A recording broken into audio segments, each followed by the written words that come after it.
शांताकारं भुजंगशयनं पद्मनाभं सुरेशं विश्वाधारं गगनसदृशं मेघवर्णं शुभांगं लक्ष्मीकान्तं कमलनयनं योगिभिर्ध्यानगम्यं वन्दे विष्णुभवभयहरं सर्वलोकैकनाथं।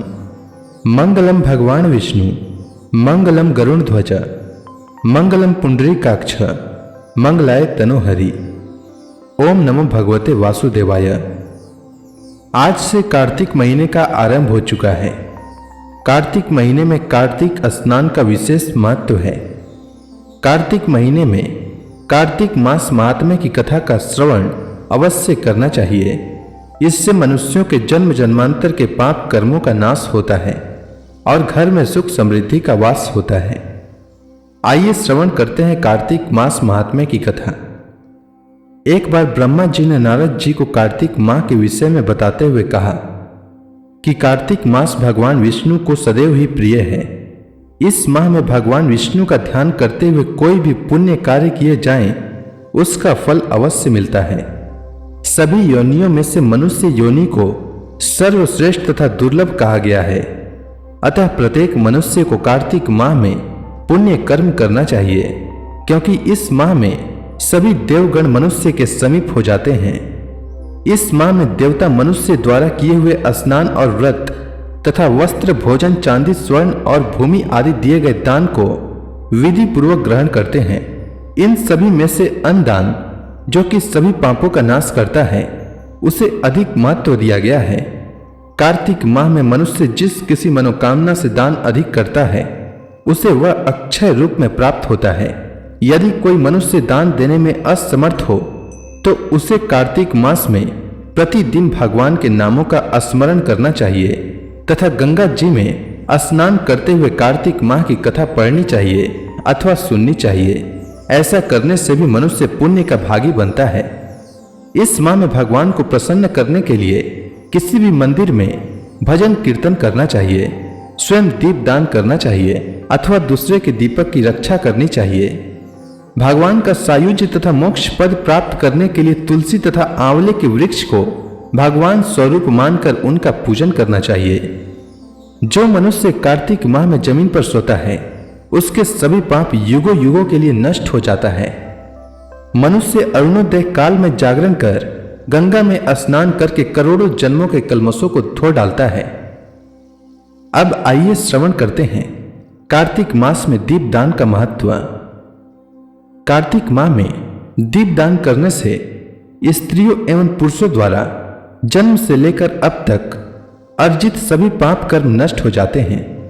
इस विषय में एक प्राचीन कथा बहुत ही महत्वपूर्ण है। प्राचीन काल में द्रविड़ देश में बुध नामक एक ब्राह्मण निवास करता था। उसकी स्त्री बहुत दुष्टा और दुराचारी थी। उसके संग दोष से पति की आयु क्षीण होकर वह मृत्यु को प्राप्त हो गया। पति की मृत्यु के पश्चात भी वह स्त्री उसी घृणित कार्य में लगी रही। लोक निंदा से उसे तनिक भी लज्जा नहीं आती थी। उसका न तो कोई पुत्र था और न ही कोई भाई था। वह सदैव भिक्षा से प्राप्त अन्न को ही ग्रहण करती थी। वह अपने हाथ से बनाए हुए शुद्ध भोजन को भी न खाकर मांग कर लाए हुए बासी भोजन को ही करती थी।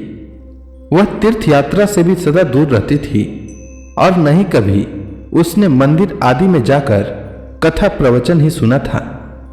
एक दिन कुत्स नामक एक विद्वान ब्राह्मण भ्रमण करता हुआ वहां आया। उस ब्राह्मणी को निंदित कार्य में लिप्त देखकर उसने पूछा, ओ मूर्ख स्त्री, तू मेरी बात ध्यान पूर्वक सुन। यह शरीर पानी के बुलबुले की भांति है। एक दिन इसका नष्ट होना निश्चित है। यदि तू इस अनित्य शरीर को नित्य मानती है तो अपने मन में बैठे इस मोह का तू विचार पूर्वक त्याग कर दे। सबसे श्रेष्ठ देवता भगवान विष्णु का चिंतन कर और उन्हीं की लीला कथा का आदर पूर्वक श्रवण कर। कार्तिक माह आने पर भगवान दामोदर को प्रसन्न करने के लिए स्नान दान आदि करके दीप दान दे और भगवान विष्णु की परिक्रमा करके उन्हें प्रणाम कर। यह व्रत विधवा और सौभाग्यवती सभी स्त्रियों के करने योग्य है। इससे समस्त पापों एवं उपद्रवों का नाश हो जाता है। तू मेरी बात मानकर निश्चय ही कार्तिक में दीप दान कर इससे तू निश्चित रूप से भगवान विष्णु की कृपा प्राप्त कर लेगी। इस प्रकार कहकर वह कुत्स ब्राह्मण चला गया। अब उस दुराचारी ब्राह्मणी ने भी पश्चाताप करते हुए यह निर्णय लिया कि वह कार्तिक माह में व्रत अवश्य करेगी। कार्तिक माह आने पर उसने पूरे माह प्रातः काल सूर्योदय काल में स्नान और दीपदान किया। कुछ समय पश्चात आयु समाप्त होने पर वह मृत्यु को प्राप्त हुई और वह स्वर्ग लोक में गई। समयानुसार वह मुक्ति को भी प्राप्त हो गई। तो जो व्यक्ति कार्तिक व्रत में तत्पर होकर दीपदान के इस इतिहास का श्रवण करता है, वह स्वयं भी दीपदान करता है और उसे अवश्य ही मोक्ष की प्राप्ति होती है। कार्तिक मास महात्म्य की कथा का पहला अध्याय। नैमिषारण्य तीर्थ में श्री सूत जी ने 88,000 शौनक आदि ऋषियों से कहा, अब मैं आपको कार्तिक मास की कथा विस्तार पूर्वक सुनाता हूं, जिसका श्रवण करने से मनुष्य के सभी पाप नष्ट हो जाते हैं और अंत समय में वैकुंठ धाम की प्राप्ति होती है। सूत जी ने कहा, श्री कृष्ण जी से अनुमति लेकर देवर्षि नारद के चले जाने के पश्चात सत्यभामा प्रसन्न होकर भगवान कृष्ण से बोली, हे प्रभु, मैं धन्य हुई, मेरा जन्म सफल हुआ। मुझ जैसी त्रिलोक्य सुंदरी के जन्मदाता भी धन्य हैं, जो आपकी 16,000 स्त्रियों के बीच में आपकी परम प्यारी पत्नी बनी। मैंने आपके साथ नारद जी को वह कल्प वृक्ष आदि पुरुष विधि पूर्वक दान में दिया, परंतु वही कल्प वृक्ष मेरे घर लहराया करता है। यह बात मृत्यु लोक में किसी स्त्री को ज्ञात नहीं है। हे त्रिलोकीनाथ, मैं आपसे कुछ पूछने की इच्छुक हूं। आप मुझे कृपया कार्तिक महात्म्य की कथा विस्तार पूर्वक सुनाइए, जिसको सुनकर मेरा हित हो और जिसको करने से कल्प पर्यंत भी आप मुझसे विमुख न हो। सूत जी आगे बोले, सत्यभामा के ऐसे वचन सुनकर श्री कृष्ण ने हंसते हुए सत्यभामा का हाथ पकड़ा और अपने सेवकों को वहीं रुकने के लिए कहकर विलास युक्त अपनी पत्नी को कल्प वृक्ष के नीचे ले गए। फिर हंसकर बोले, हे प्रिय, 16,000 रानियों में से तुम मुझे प्राणों के समान प्यारी हो। तुम्हारे लिए मैंने इंद्र एवं देवताओं से विरोध किया था। हे कांते, जो बात तुमने मुझसे पूछी है उसे सुनो। एक दिन मैंने तुम्हारी इच्छा पूर्ति के लिए गरुड़ पर सवार होकर इंद्रलोक जाकर कल्प वृक्ष मांगा। इंद्र द्वारा मना किए जाने पर इंद्र एवं गरुड़ में घोर संग्राम हुआ और गौलोक में भी गरुड़ जी गौओं से युद्ध करने लगे। गरुड़ की चोट से उनके कान एवं पूंछ कटकर गिरने लगे, जिससे 3 वस्तुएं उत्पन्न हुई। कान से तंबाकू, पूंछ से गोभी और रक्त से मेहंदी बनी। इन तीनों का प्रयोग करने वाले को मोक्ष नहीं मिलता। तब गौओं ने भी क्रोधित होकर गरुड़ पर वार किया, जिससे उनके 3 पंख टूटकर गिर गए। इनके पहले पंख से नीलकंठ, दूसरे से मोर और तीसरे से चकवा चकवी उत्पन्न हुए। हे प्रिय, इन तीनों के दर्शन करने मात्र से ही शुभ फल प्राप्त हो जाता है। यह सुनकर सत्यभामा ने कहा, हे प्रभु, कृपया मुझे मेरे पूर्व जन्मों के विषय में बताइए कि मैंने पूर्व जन्म में कौन कौन से दान, व्रत व जप नहीं किए हैं। मेरा स्वभाव कैसा था, मेरे जन्मदाता कौन थे और मुझे मृत्यु लोक में जन्म क्यों लेना पड़ा। मैंने ऐसा कौन सा पुण्य कर्म किया था जिससे मैं आपकी अर्धांगिनी हुई।